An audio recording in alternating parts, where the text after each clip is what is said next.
السلام علیکم ورحمۃ اللہ وبرکاتہ نحمده ونصلي على رسوله الكريم اما بعد فاعوذ باللہ من الشیطان الرجیم بسم اللہ الرحمن الرحیم۔ معزز سامعین اکرام، آج میں جس موضوع کو اپنے لبوں کا زیور بنا کر حاضر خدمت ہوئی ہوں اس کا عنوان ہے حضور اکرم صلی اللہ علیہ وسلم کا خوف الہی۔ ابتدا کر رہی ہوں الہی تیرے نام سے، ابتدا کر رہی ہوں الہی تیرے نام سے، میں واقف نہیں ہوں آگے کے انجام سے، کہ التجا ہے الہی اگر تو کرم کرے، کہ التجا ہے الہی اگر تو کرم کرے، وہ بات دے زبان پر جو دل پر اثر کرے۔ معزز سامعین اکرام، حضرت عائشہ رضی اللہ عنہ فرماتی ہیں جب کبھی آبر آندھی وغیرہ ہوتی تھی تو حضور اکرم صلی اللہ علیہ وسلم کے چہرے انور پر اس کا اثر ظاہر ہوتا تھا اور چہرے کا رنگ فاق ہو جاتا تھا۔ خوف کی وجہ سے کبھی اندر تشریف لاتے تو کبھی باہر تشریف لے جاتے۔ میں نے عرض کیا یا رسول اللہ صلی اللہ علیہ وسلم، سب لوگ جب آبر کو دیکھتے ہیں تو بہت خوش ہوتے ہیں مگر آپ پر ایک گرانی محسوس ہوتی ہے۔ حضور اکرم صلی اللہ علیہ وسلم نے فرمایا عائشہ مجھے اس کا کیا اطمینان ہے کہ اس میں عذاب نہ ہو۔ قوم عاد کو ہوا کے ساتھ ہی عذاب دیا گیا تھا اور وہ آبر کو دیکھ کر خوش ہوئے تھے کہ اس آبر میں ہمارے لیے پانی برسایا جائے گا، حالانکہ اس میں عذاب تھا۔ اللہ تعالیٰ ارشاد فرماتے ہیں فَلَمَّا رَأَوْهُ عَارِضًا مُسْتَقْبِلَ أَوْدِيَتِهِمْ، یعنی ان لوگوں نے یعنی قوم عاد نے جب اس بادل کو اپنی وادیوں کے مقابلے آتا دیکھا تو کہنے لگے کہ یہ بادل تو ہم پر بارش برسانے والے ہیں۔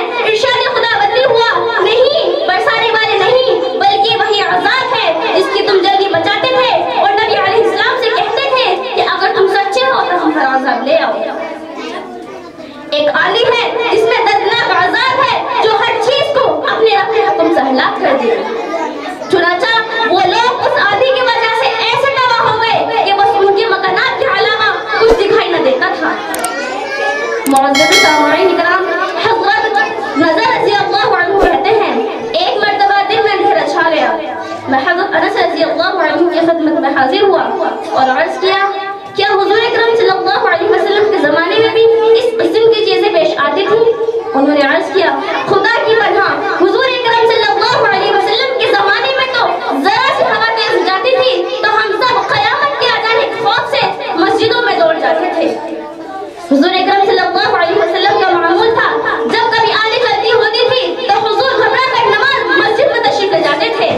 معزز سامعین اکرام، ایک دفعہ حضور اکرم صلی اللہ علیہ وسلم کے زمانے میں سورج گرہن ہو گیا۔ صحابہ رضی اللہ عنہ کو فکر ہوئی کہ اس موقع پر حضور کیا عمل فرمائیں گے۔ تمام حضرات اپنے اپنے کاموں میں مشغول تھے، چھوڑ چھوڑ کر دوڑے ہوئے آئے تاکہ یہ دیکھیں کہ حضور اس وقت کیا کریں گے۔ حضور اکرم صلی اللہ علیہ وسلم نے 2 رکعت نماز قصور کی پڑھی جو اتنی لمبی تھی کہ لوگ گش کھا کر گرنے لگے۔ حضور نماز میں روتے اور فرماتے اے میرے رب، کیا آپ نے مجھ سے اس کا وعدہ نہیں فرما رکھا کہ آپ ان لوگوں کو میرے موجود ہوتے ہوئے عذاب نہ فرمائیں گے اور ایسی حالت میں بھی عذاب نہ فرمائیں گے کہ یہ لوگ توبہ و استغفار کرتے ہیں۔ اس کے بعد لوگوں کو نصیحت فرمائی کہ جب کبھی آبر آندھی ہو، آفتاب یا مہتاب گرم ہو جائے تو فوراً گھبرا کر نماز کی طرف متوجہ ہو جائے کرو کہ جو آخرت کے حالات میں دیکھتا ہوں اگر تم کو معلوم ہو جائے تو تم ہنسنا کم کر دو اور رونے کی کثرت کر دو۔ معزز سامعین اکرام، یہ اللہ کے خوف کا حال اسی پاک ذات کا ہے جس کا سید الاولین و آخرین ہونا خود اسی کا ارشاد ہے۔ اللہ تعالیٰ قرآن اقدس میں ارشاد فرماتے ہیں ہم ایسا نہ کریں گے کہ ان لوگوں میں آپ کے موجود ہوتے ہوئے ان کو عذاب دیں۔ اس وعدے خدا بندی کے باوجود بھی حضور اکرم صلی اللہ علیہ وسلم کے خوف کا یہ حال تھا کہ آبر آندھی کو دیکھ کر پہلے قوموں کے عذاب یاد آ جاتے تھے۔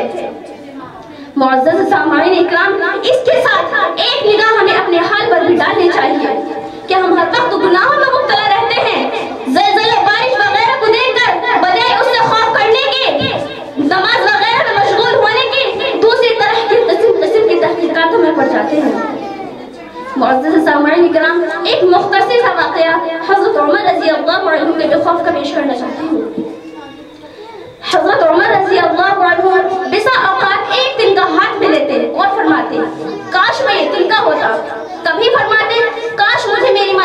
بھی نہ ہوتا۔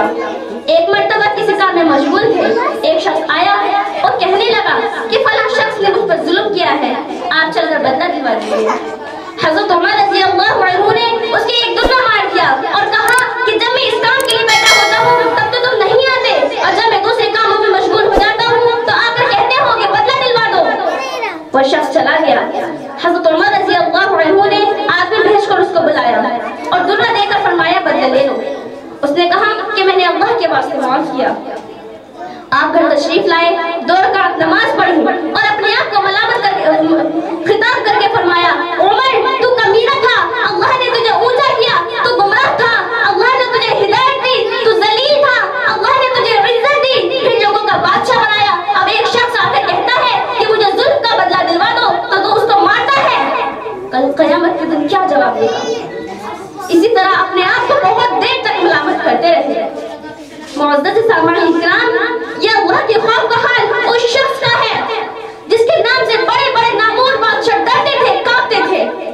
آج کوئی بادشاہ نہیں، کوئی حاکم نہیں، کوئی معمولی سا امیر بھی اپنی رعایا کے ساتھ ایسا برتاؤ نہیں کرتا۔ میرے پیارے عزیز سامعین کرام، حاصل یہ ہے کہ ہم جہاں کہیں رہیں اللہ سے ڈرتے رہیں۔ اگر ایک وقت کی نماز بھی چھوڑے تو ہمیں یاد رہے کہ ہمارا رب ہمیں دیکھ رہا ہے، کل قیامت کے دن ہمیں اس کا جواب دینا ہے۔ اب میں اپنی تقریر یہیں ختم کرتی ہوں۔ اللہ تبارک و تعالیٰ سننے سمجھنے سے زیادہ عمل کی توفیق عطا فرمائے، آمین۔ کانٹوں میں جو کھلتا ہے، شعلوں میں جو ابلتا ہے، کانٹوں میں جو کھلتا ہے، شعلوں میں جو ابلتا ہے، وہ پھول ہی گلشن کی تاریخ بدلتا ہے۔ السلام علیکم ورحمۃ اللہ وبرکاتہ۔